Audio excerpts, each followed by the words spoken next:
si le meilleur avocat de Los Angeles devait tout simplement apprendre à se défendre derrière les barreaux. C'est justement le thème principal de la saison 4 de La Défense Lincoln.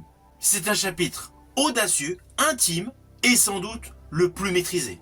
Alors dès le premier épisode, j'ai aimé l'ouverture, avec un jeu d'images qui renverse tout. Pourtant, on se rappelle qu'à la fin de la saison 3, notre avocat préféré s'est fait arrêter, mais là, en ouverture du premier épisode, on découvre Mickey Haller en train de traiter un dossier, dans ce qui semble être une configuration assez classique. Échange juridique, exposition de pensée, posture assurée, mécanique habituelle pour un avocat. Puis progressivement, la mise en scène en fait dévoile la réalité. Le héros de notre série est tout simplement dans une salle commune en tant que prisonnier et il converse avec un détenu. On va pas se mentir, ce jeu d'image fonctionne parfaitement bien.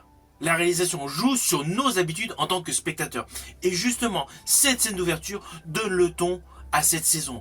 En fait, Mickey Haller va devoir tout simplement se défendre durant toute la saison. Ainsi, son personnage, ce n'est plus l'avocat stratège, brillant et légèrement ironique. Lui qui a l'habitude de toujours manipuler le système judiciaire à sa guise, là, il doit tout simplement essayer de trouver une preuve pour être libéré. Du coup, il se retrouve prisonnier du système.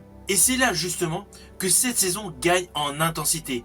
On change complètement des codes habituels. On passe d'une mécanique procédurale assez classique à un thriller judiciaire beaucoup plus personnel. L'intrigue n'est plus seulement une affaire à résoudre, mais une question d'identité. Et du coup, qui est Mickey Haller lorsqu'il ne contrôle plus le jeu? Ce basculement donne une saison avec beaucoup plus de profondeur et des enjeux beaucoup plus intimes. Alors, dans cette saison, il y a le parallèle avec son assistante qui doit gérer tout simplement les autres dossiers. Elle le fait d'une manière beaucoup plus colorée, beaucoup plus sucrée et fait un contraste avec le milieu carcéral où notre héros est retenu et une affaire extrêmement complexe avec le FBI sous-jacent qui bloque certaines portes et donc l'assistance de Mickey Haller qui s'occupe d'affaires assez étonnantes et les résout surtout avec des détails assez amusants. Mais cela n'empêche pas que l'intrigue est beaucoup plus dense, beaucoup plus construite, avec des retournements de situation totalement crédibles, associés à des stratégies judiciaires totalement épineuses. Dans cette série, nous avons un arc narratif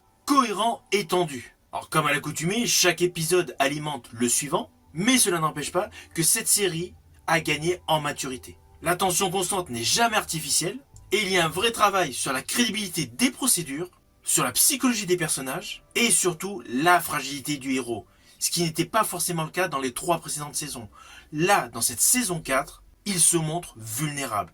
Le héros, qui a souvent des joutes ironiques, se retrouve vulnérable. Alors si vous regardez bien chaque épisode, vous allez vous apercevoir qu'à chaque fois qu'on nous montre le personnage de l'avocat en prison, les plans sont serrés, les plans sont rapprochés pour accroître l'effet d'étouffement. Ce qui n'était pas du tout le cas naturellement dans les autres saisons lorsqu'il déambule même au cœur de sa Lincoln.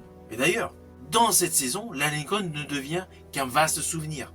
Tous ces déplacements sont conditionnés par la justice. À cela s'ajoutent des seconds rôles toujours aussi épatants, avec un corps scénaristique qui gagne en qualité, ce qui permet en quelque sorte un petit changement sur le concept de base de cette série, sans évidemment trahir l'ADN de la série que nous suivons depuis 4 ans. Mais en tout cas, j'ai apprécié cette série, je trouve qu'elle est excellente et surtout elle permet essentiellement d'humaniser son héros. Alors le final est totalement surprenant. Arrive un personnage qu'on n'a jamais entendu parler. Si vous ne l'avez pas vu, je ne vais pas vous spoiler, mais sachez que le final de cette saison va forcément rajouter un level sur l'humanisation du héros. Je vous dis à bientôt pour une prochaine vidéo.